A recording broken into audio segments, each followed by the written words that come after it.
What's going on, Pittsburgh Steelers fans? This is Jeff Hartman, editor of BehindTheSteelCurtain.com, here to talk all things Pittsburgh Steelers. Sorry if I sound a little depressed. If you watch the game, you know what I'm feeling. The 21-21 tie that those of us that watched just experienced was, in my opinion, one of the worst displays of football I've seen in a long time.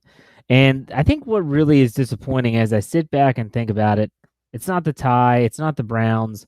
It's that there were a lot of really good performances in this game by the Steelers that are now going to get overshadowed by the fact that 6 turnovers, several ridiculous penalties and missed calls, and a 42-yarder shanked or pulled, if you want to call it. He didn't miss by much. 42-yarder by Chris Boswell to win the game in overtime. It nullifies that. I'll give you an example. So if I'm trying to think of this as the glass half full, it is that James Conner did more than prove that he was capable of doing the job. It wasn't a running back by committee. I don't know the snap totals, and I don't have those in front of me right now. I don't think Jalen Samuels saw the field. I'm not sure if Stephen Ridley saw the field at all. It was James Conner all day, and he stepped up in a big way. 2 touchdowns. Let me give you his statistics right now. He had a tremendous football game. Let's see if I can bring him up here for you. Here we go. 31 carries, 135 yards on the ground. He averaged 4.4 yards per carry, had 2 touchdowns with a long run of 22 yards. That's pretty good. Now, receiving, he wasn't done. 5 receptions for 57 yards. You do the math, that's almost 200 all-purpose yards for James Conner. Man, the guy showed up. He showed up in a big way. Kudos to him. Tremendous, tremendous effort on his part. Another player that stood out in my mind was TJ Watt. And listen to this stat line for an outside linebacker. 11 total tackles, 8 solo tackles, 4 sacks, 4 tackles for a loss, obviously. He had 3 quarterback hits. And he was the one that blocked the field goal at the end of overtime to preserve the tie, if there is such a thing. Great performance by him. I actually didn't think that Bud Dupree played that bad. I didn't think the defense played that bad. If you think about it, they finished with 7 sacks on the day. They gave up a couple passing plays, but let's be honest. When a team has 6 turnovers, when an offense is turning the ball over 6 times, that's never, ever a recipe for success in the National Football League. So, again, I feel that it's worth to mention that there were some bright spots in this game. I thought Mike Hilton played a great game. I thought Sean Davis, for his first game being at free safety, played a great game. Artie Burns left a lot to be desired. But I thought Cameron Hayward, Stephon Tuitt did a good job. I thought John Bostic represented himself well. Offensively, it was a wreck. Other than James Conner, in my opinion, it was a wreck. Ben Roethlisberger was I don't know how to say it. You could just tell that he was rusty. You could tell that Antonio Brown hadn't played all preseason. You could tell that Ben Roethlisberger had only played 3 series in the preseason. And we say this every year, you don't want him to get hurt, and I understand that. But when you watch other teams, and let's be honest, the gold standard in the AFC that everyone compares everyone to, and that's the New England Patriots, they're playing Tom Brady for halves in week 2 of the preseason. And my guess is so that when they get to the first week, it's just awful.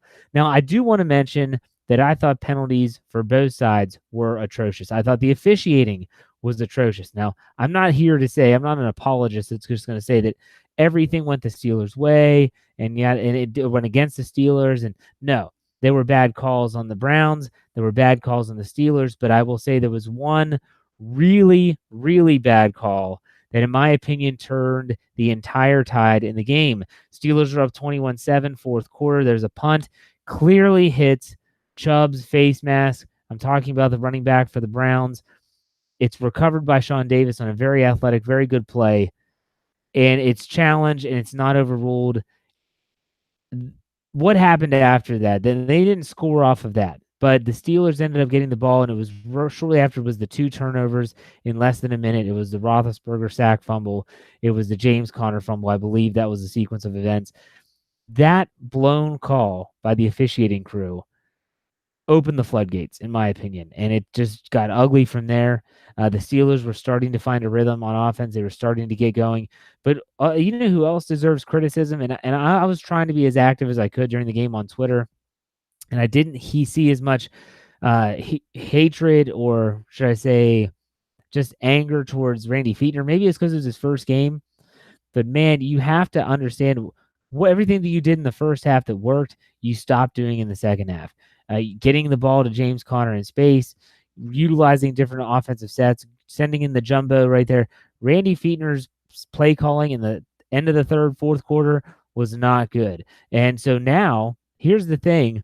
To me, is that you have Ben Roethlisberger saying he wanted more ownership of the offense, and Randy Fichtner coming in and being that offensive coordinator was going to give him that ownership.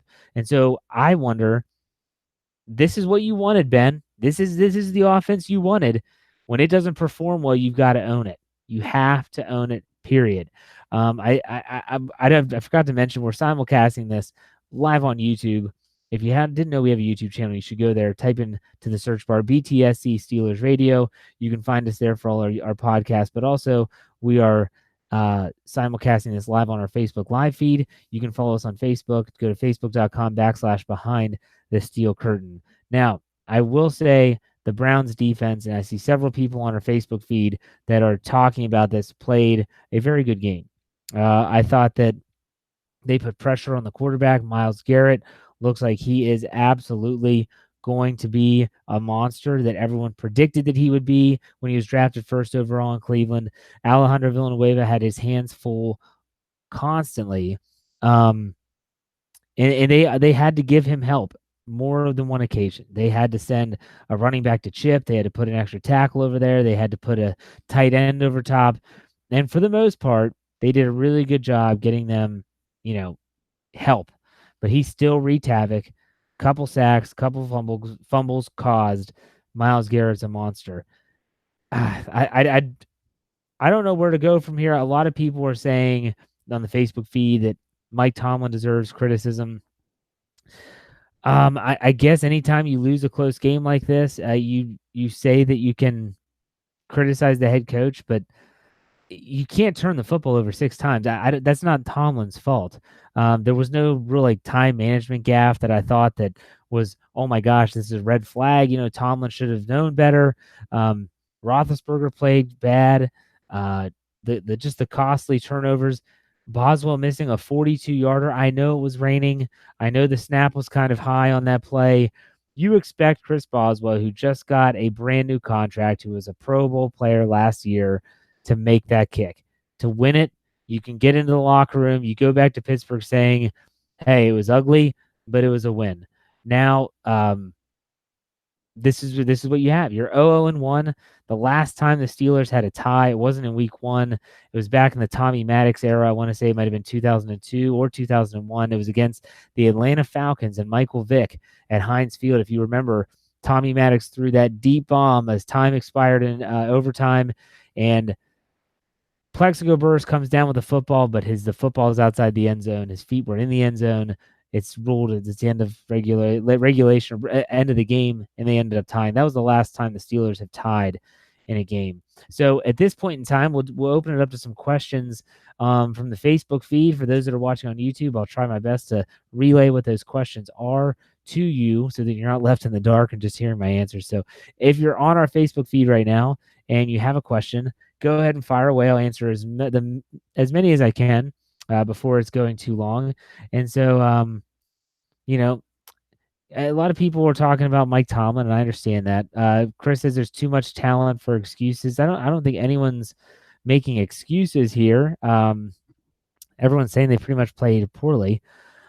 Let's hear thought on Bell's tweets after the game. Yeah, okay. So Le'Veon Bell, if you didn't know, he tweeted out an emoji right as game went final. It was the emoji, if you're curious. It was the smiley face with the little monocle. And a lot of people were wondering, what does that mean? He later on said that it was just because he had never seen a tie before. I don't know. There you go. When will Le'Veon Bell report? I don't know. I'm really kind of tired of talking about that guy. Let's see here. Someone had a question about TJ Watt. Did TJ Watt play well because of the switching of the sides? Well, I'll say this. TJ Watt played well because I think he's a good player, and I think he has a really high motor. But at the same time, I think that he is more naturally fit on the left side. I didn't realize this, and I blame myself, that he played on the left side in college. And so when he came into the NFL, they moved him to the right. And he played some on the right side in college at Wisconsin, but he's much more comfortable on the left. And I thought Bud Dupree was more effective on the right, and TJ Watt was more effective on the left. They had more of a natural pass rush on both sides for both players. I think it's a win-win. I think that'll only get better as the season progresses. Manny asked, "Do I think Ben has what it takes to win all season?" I do. Ben is not going to be this bad all year. If he is, then we all know the answer to the question of when will it be the time, when will be Ben's last year. If he continues this way, they're not going to win a Super Bowl. They're not going to make the playoffs, but I have faith that he will bounce back. And that's not because I'm a big fan. It's not because I follow the team. It's because Roethlisberger rarely has these type of games over a long course of time. It's normally one or two games at the most, and then he bounces back. Well, the Steelers have the Kansas City Chiefs. They have not turned in a final score yet. They had a late game against the San Diego Chargers. We'll see what that looks like as they come to Heinz Field in week 2. Brent asks, how do we lose a lead like that? Well, it's simple. You turn the football over. Turn the football over, shoot yourselves in the foot with penalties, and that's exactly how you do it. I think it's time to pay Bell? Okay, John asked that question. They can't pay Bell. If anything, Bell is losing money. He lost over $850,000 for not playing in this week. The deadline had passed months ago, or almost a month ago, for them to actually give him a long-term deal. At this point in time, NFL rules and regulations state they cannot pay Bell until after this season is concluded. So that's not even an option. Brent asked, did Cowher lose a lead like that in the fourth? Yes, multiple times. People need to forget that people obviously have the blinders on sometimes, and they hate Mike Tomlin so much that they think Bill Cowher was the greatest thing since sliced bread. Go back and just look at some of those years, okay? Just do it. I mean, I lived through it. Most of us that are watching the games now live through it as well. It was not always pretty. They wanted him fired a long time before he retired. Trust me. I'm speaking the truth here. Just go back and look. My thoughts on Connor, James Conner. I think that's Randy's question. I thought he played tremendous. There's not much you can't do. There's not much more he could have done except for not fumble the football. You know, that's on him, period. But if he's able to hold on to that football, he has himself a game that he'll never forget. Sadly, his 2-touchdown performance, his almost 200 total yards of total offense will kind of be remembered for a tie, and that's a shame. That's a shame because he played a really, really good game. Mark says Ben needs to stop holding on to the football so long, but you hate it when he does it and something bad happens, but you love it when he makes a big play. It's kind of like you live and die by the sword. It's one of those deals. Let's see here. Joey says Bud Dupree looks incredible. I thought he looked good. It's a good first step. He looked more comfortable on the right side. That's all I'll say about Bud Dupree. I want to see multiple weeks of his performance before I go ahead and say that he looks like a first-round pick. But ultimately, for me, I think that he definitely looked better on the right side. So Brent asks, who do we blame for the fourth quarter loss, players or coaches? Again, Mike Tomlin was not out there. Last I checked, he was not out there fumbling the football and giving it away and not having good pass protection. You blame a coach for having a poor scheme. You blame a coach for not having them prepared. This wasn't a preparedness issue, in my opinion. You're not up 21-7 in the fourth quarter because of preparedness. The coach wasn't out there having stupid penalties. The coach wasn't out there, like I said, turning over the football. I do not put this on Tomlin at all. But I know that there will be people that will because that's what they like to do, and that's fine. That's up to them. Now, here's a good question. Eric asked, why do we always, referring to the Steelers, take the foot off the gas when they're ahead? And it definitely did look with the 21-7 lead that they were just trying to take the air out of the football. They were going to run it, grind out the clock, and try to win that way. And some teams, and the teams of the past, used to be able to do that. But for whatever reason, You play a good defense, and let's be honest, people need to remember too that the Cleveland Browns have a good defense, and they're not going to let you just run the clock out. So when that happens, you're going to have to mix in the running pass, and that's where it got predictable. That's why I criticized Fiedner at the beginning of this video in case you missed it. I didn't like the play calling in the fourth quarter. So there you go. Let's see here. I'm not going to talk about the preseason. Was Tomlin ready? Brent asks. I don't know. How am I supposed to know that? Chris asks, is this a make or break year for Artie Burns? Well, some might think so. He's going to have his fifth-year option coming up soon. He's going to be obviously in the offseason. They'll have to make a decision on him. Artie Burns is a tough sell for me. He's a guy that has tremendous potential, but just doesn't seem to be able to put it into place. He doesn't really, again, what's the word I'm trying to think of? He just is kind of stagnant to me. It's like he's never making huge strides, but he's also not making steps back. For me, Artie Burns needs to improve a lot. I don't think they're going to get rid of him, but I think he definitely needs to improve. Let's see here. I'm not. Geez, so I got Belichick questions. I mean, come on, guys. Let's ask some good questions here. I had a few. Let's see here. Fourth quarter dump. Who do we blame? Do we blame the players for turning the football over? That's who you blame. You blame the offensive line. They didn't play well. They didn't execute. The Browns. You can talk about pre-snap reads. The Steelers didn't have the planning scheme in. They didn't max protect when they should have. It was bad. It was bad all around. Oh, geez. Okay, let's fast forward. We're getting a lot of comments. I appreciate everyone for sticking around here. How do we fix this for next week? That's a question from Tammy. That's a good question, Tammy. I like to look forward sometimes. In my opinion, moving forward, the Pittsburgh Steelers have the Kansas City Chiefs at home. So they're going to be at home. You hope that the elements, meaning the weather, is better. You can't control the weather, but at the same time, you have to hope that it's better.